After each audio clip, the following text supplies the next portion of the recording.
May it be an evening star shines down upon you.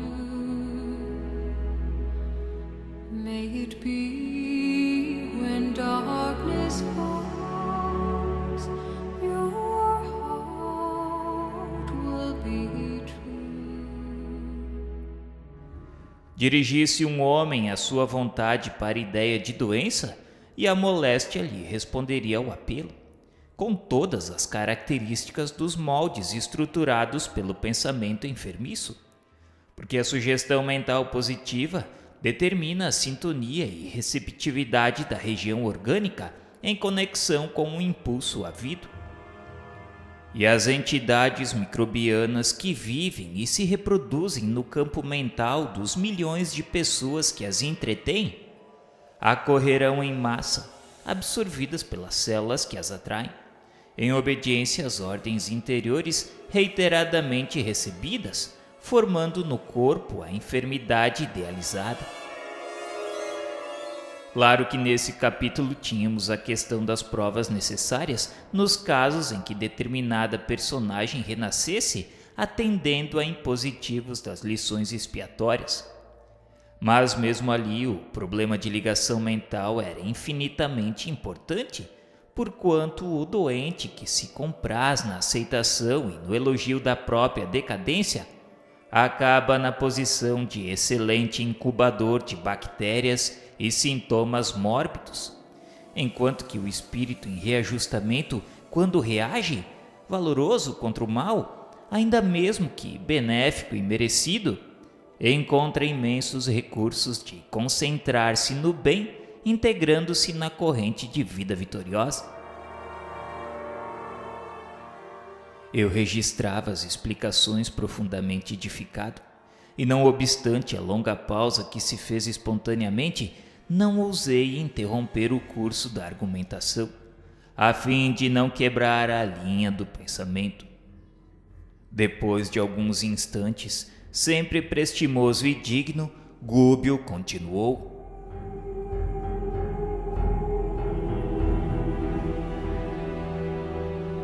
Nossa mente, meus amigos, é uma entidade colocada entre forças inferiores e superiores com objetivos de aperfeiçoamento. Nosso organismo perispiritual, fruto sublime da evolução quanto ocorre ao corpo físico na esfera da crosta, pode ser comparado aos polos de um aparelho magnetoelétrico.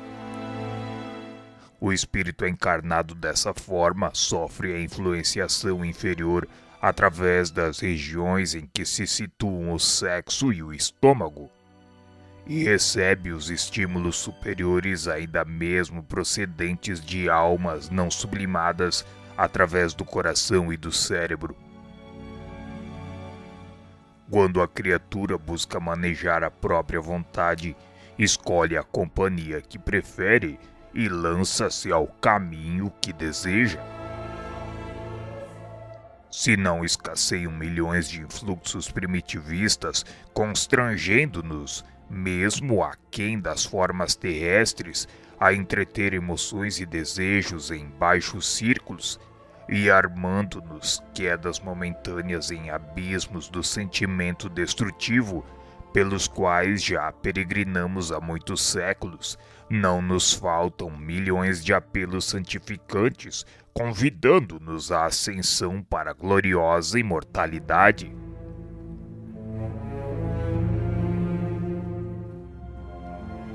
Entenderam agora como é compreensível a opção de certos espíritos pela casa escura do crime, depois do túmulo? Qual ocorre a milhões de entidades encarnadas que, em plena harmonia com a natureza terrestre, estimam viver no domicílio da enfermidade. Atitudes mentais enraizadas não se modificam facilmente. Gúbio continuou exemplificando que o rei que governa milhares, o condutor que se acostumou a traçar férias diretrizes, O homem que se habituou a dobrar caracteres alheios, quando não dispõe de princípios santificantes no terreno idealístico para se alimentarem intimamente na tarefa a que se consagram, não se transformam em servidores humildes de um momento para outro só porque se desfizeram da carga de células materiais. Quando não se recomendam aos precipícios da loucura, no eclipse total da razão por tempo indeterminável, em vista dos desvarios na intelectualidade e no poder, são conservados e respeitados na obra evolutiva do mundo pelas qualidades apreciáveis e dignas que já conquistaram. Embora as paixões violentas que lhes assinalam a vida íntima, e são utilizados então por gênios superiores nos serviços de aprimoramento planetário, em que vigiam e reajustam os mais fracos, sendo vigiados e reajustados pelos mais fortes, convertendo-se gradual e imperceptivelmente ao supremo bem, aceitando o plano divino, em cuja execução passam a colaborar com fidelidade e valor. Em tal posição auxiliam e são auxiliados, dão e recebem, impulsionam o progresso e progridem a seu turno.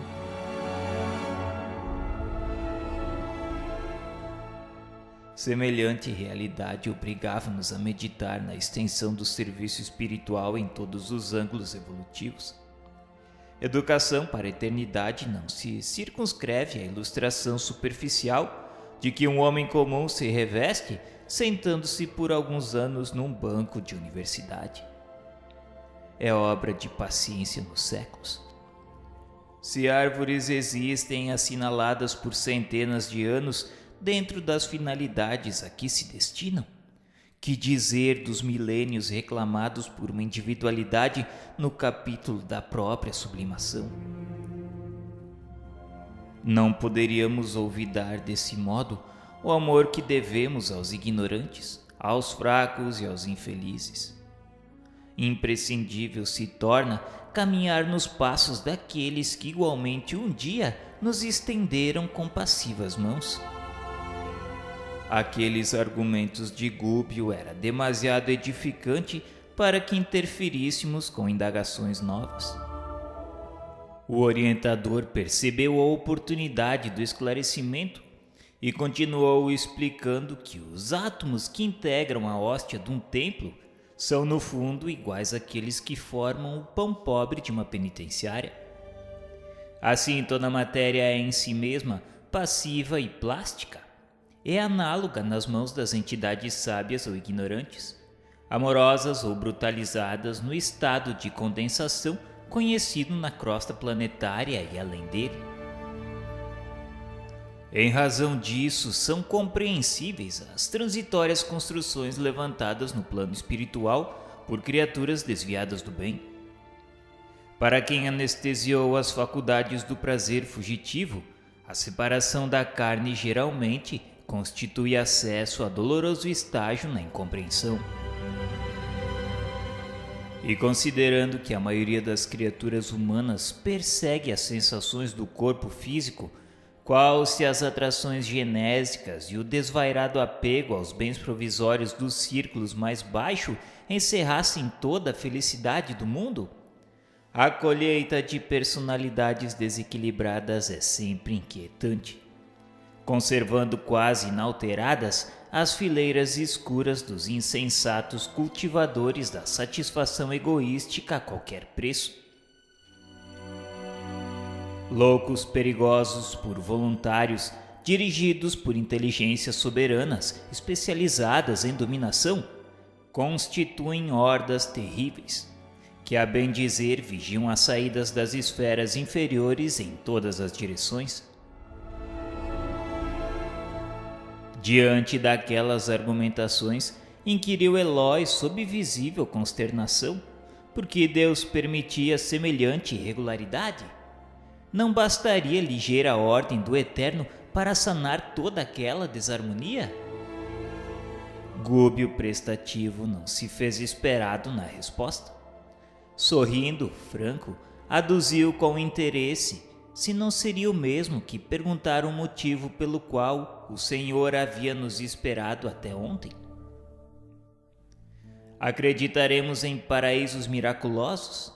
Não sabíamos, porventura, que cada homem se sentará no trono que levantou ou se projetará ao fundo do abismo que preferiu?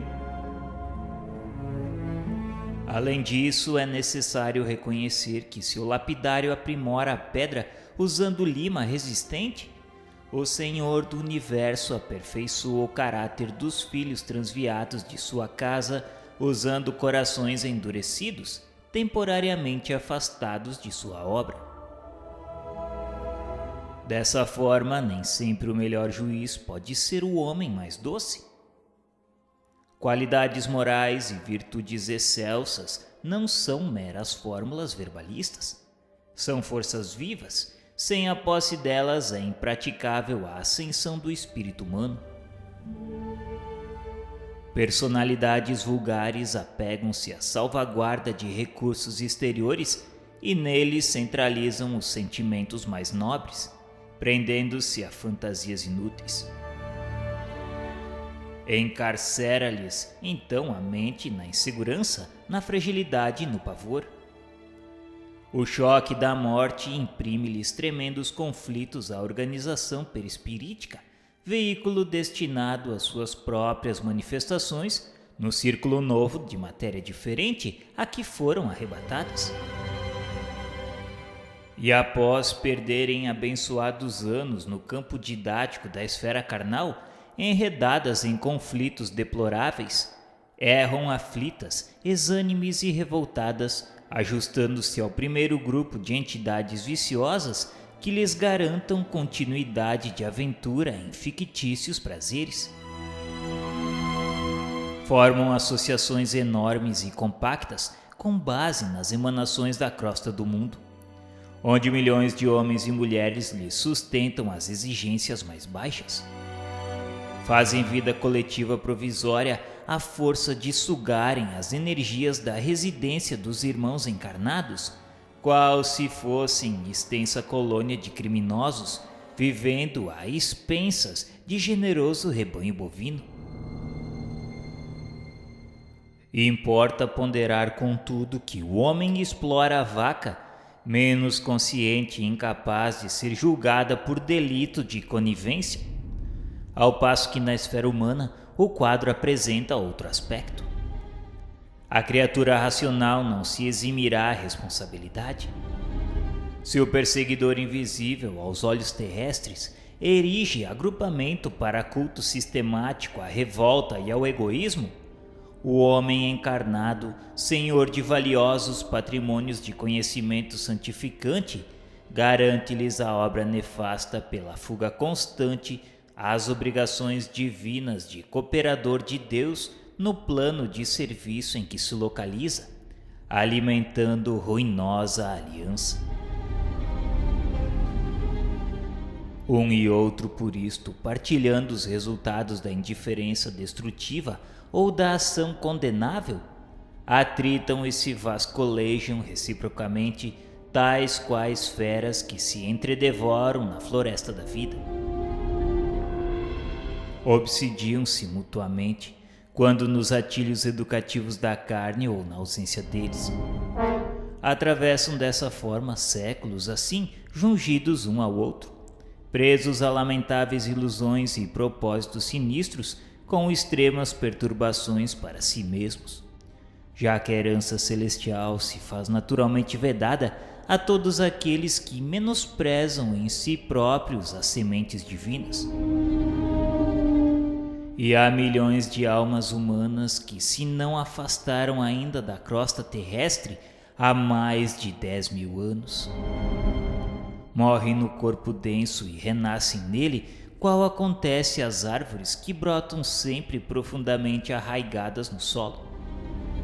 Recapitulam individualmente e coletivamente lições multimilenárias sem atinarem com os dons celestiais de que são herdeiras, afastadas deliberadamente do santuário de si mesmas no terreno movediço da egolatria inconsequente, agitando-se de quando em quando em guerras arrasadoras que atingem os dois planos no impulso mal dirigido de libertação, através de crises inomináveis de fúria e sofrimento. Destroem então o que construíram laboriosamente e modificam processos de vida exterior, transferindo-se de civilização. O instrutor, sentindo a profunda atenção com que lhe seguíamos a palavra, acentuou depois de leve pausa. Todavia, no fluir e refluir das eras numerosas, os filhos do planeta que se conservam atentos às determinações divinas, livres da antiga escravidão à miséria moral, tornam ao ambiente escuro do cativeiro que já abandonaram, a fim de ampararem os irmãos ignorantes e desvairados em sublime trabalho de compaixão. Formam as vanguardas do Cristo nos mais diversos pontos do globo, e aos milhões sob o patrocínio dele operam no amor e na renúncia, avançando dificilmente embora humanidade adentro, enfrentando as ofensivas incendiárias e exterminadoras com as bênçãos da luz celeste. Quem diria na Terra, nosso velho domicílio, que a vida infinita se estenderia assim estranha e ameaçadora? Certamente, André.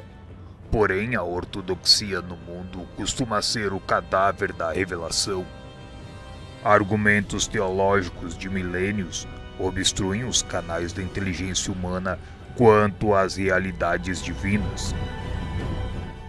Mas a criatura prosseguirá na tarefa de autodescobrimento. A força mental na luta comum permanece restrita aos círculos acanhados da personalidade egoística, copiando o molusco algemado à concha. E sabemos que semelhante energia, patrimônio eterno com que nos sublimamos ou viciamos, emite raios criadores sobre a matéria passiva que nos cerca, dependendo de nós a direção que venha a tomar.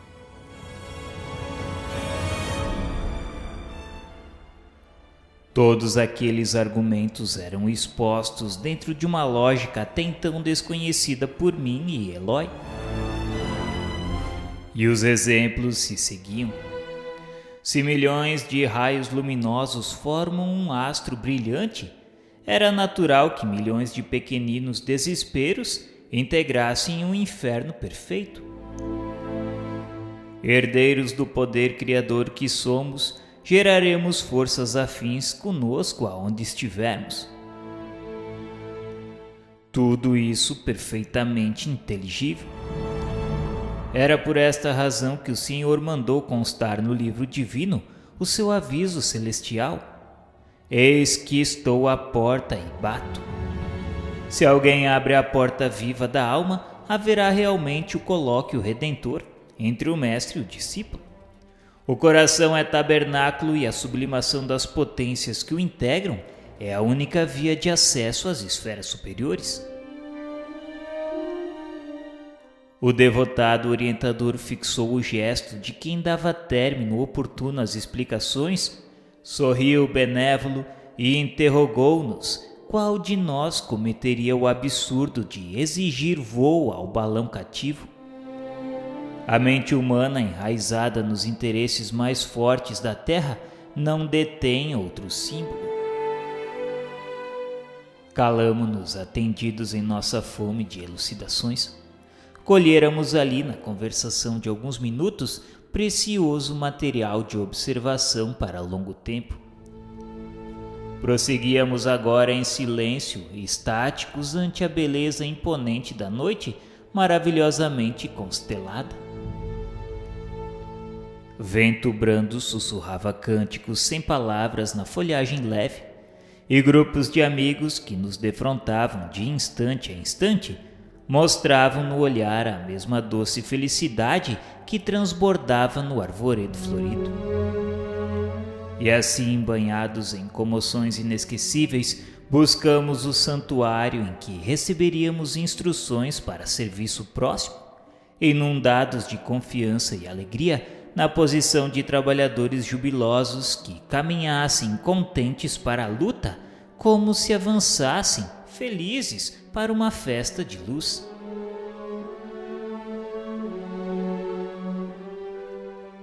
O zimbório estrelado aos raios liriais da lua espalhava em torno vibrações de beleza inexprimíveis, semeando esperança, alegria e consolo. Informado quanto aos objetivos que nos conduziriam à crosta, com escalas por uma colônia purgatorial de vasta expressão, vale-me da hora amena para aproveitar a convivência com um instrutor, tentando arrancar-lhe observações que vinham sempre revestida de preciosos ensinamentos.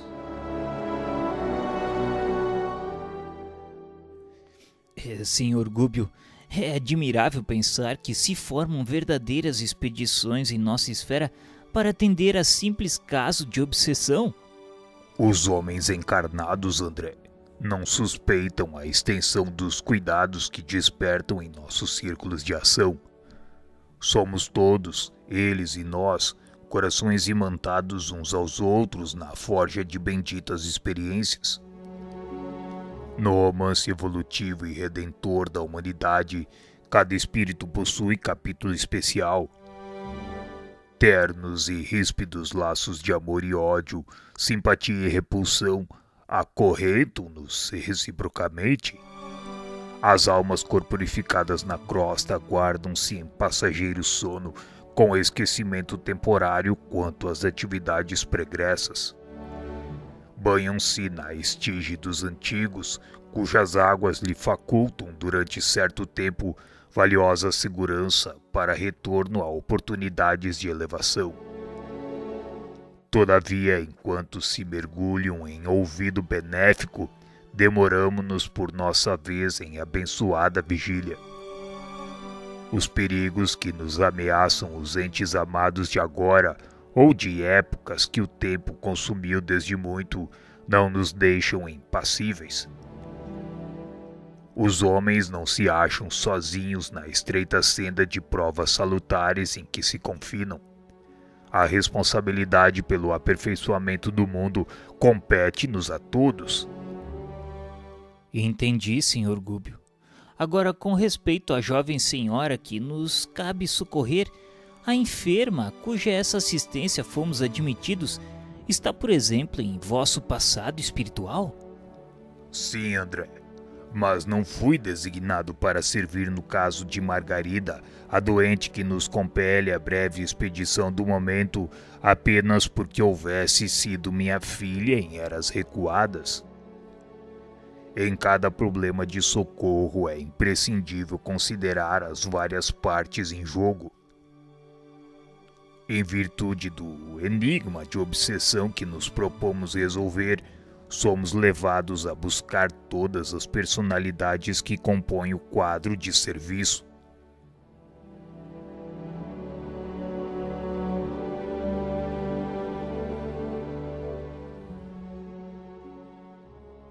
O instrutor esclareceu que perseguidores e perseguidos entrelaçam-se em cada processo de auxílio em grande expressão numérica. Cada espírito é um elo importante e em extensa região da corrente humana. Quanto mais crescemos em conhecimentos e aptidões, amor e autoridade, maior é o âmbito de nossas ligações na esfera geral. Almas existem que se veem sob o interesse de milhões de outras almas. Enquanto os movimentos da vida se estendem, harmoniosos sob os ascendentes do bem, as dificuldades não chegam a surgir. Contudo, quando a perturbação se estabelece, não é fácil desfazer obstáculos, porque em tais circunstâncias é indispensável que procedêssemos com absoluta imparcialidade, dando a cada um quanto lhe caiba.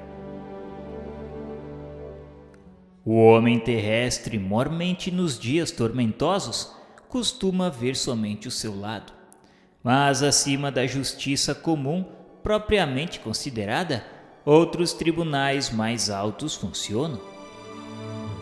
Em razão disso, todos os casos de desarmonia espiritual na Terra movem aqui no plano espiritual extensa rede de servidores que passam a tratá-los sem inclinações pessoais, em bases do amor que Jesus exemplificou.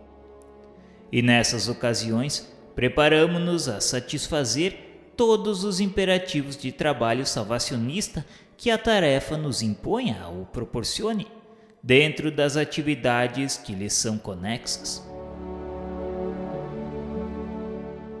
A essa altura da instrutiva conversação, chegamos a gracioso templo. Nesse doce recanto consagrado à materialização de entidades sublimes, a luz suave da noite calma como se fazia mais bela. As vibrações constantes das preces aí emitidas por vários séculos tinham criado em torno da edificação prodigioso clima de encantamento. Melodia celeste derramava-se a surdina e as flores delicadas do átrio pareciam corresponder aos sons cristalinos, variando no brilho e na cor quase que imperceptivelmente. Eu trazia o coração opresso como se a felicidade das últimas horas em que ouvira tão confortadoras e tão graves reflexões atinentes à extensão do mundo e da vida me aproximasse à insignificância pessoal da grandeza divina.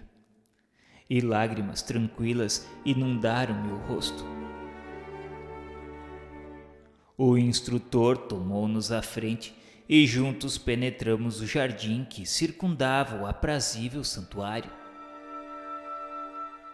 Alguns irmãos adiantaram-se acolhedores.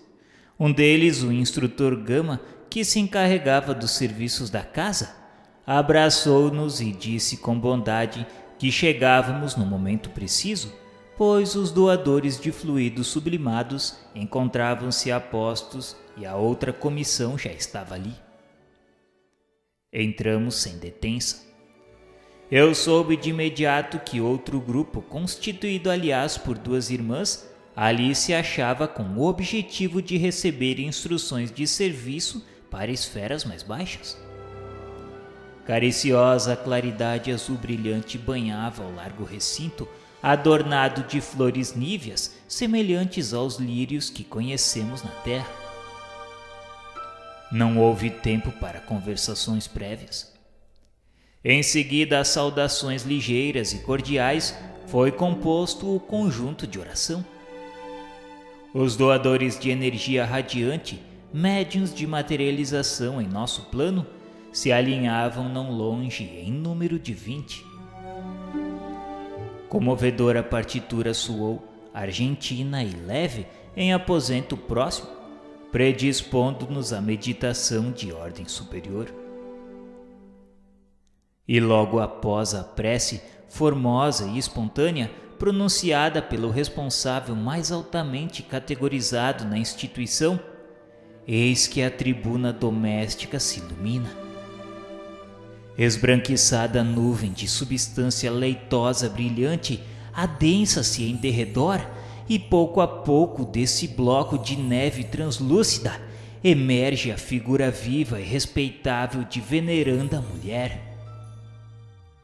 Indizível serenidade caracteriza-lhe o olhar simpático e o porte de Madonna antiga repentinamente surge à nossa frente.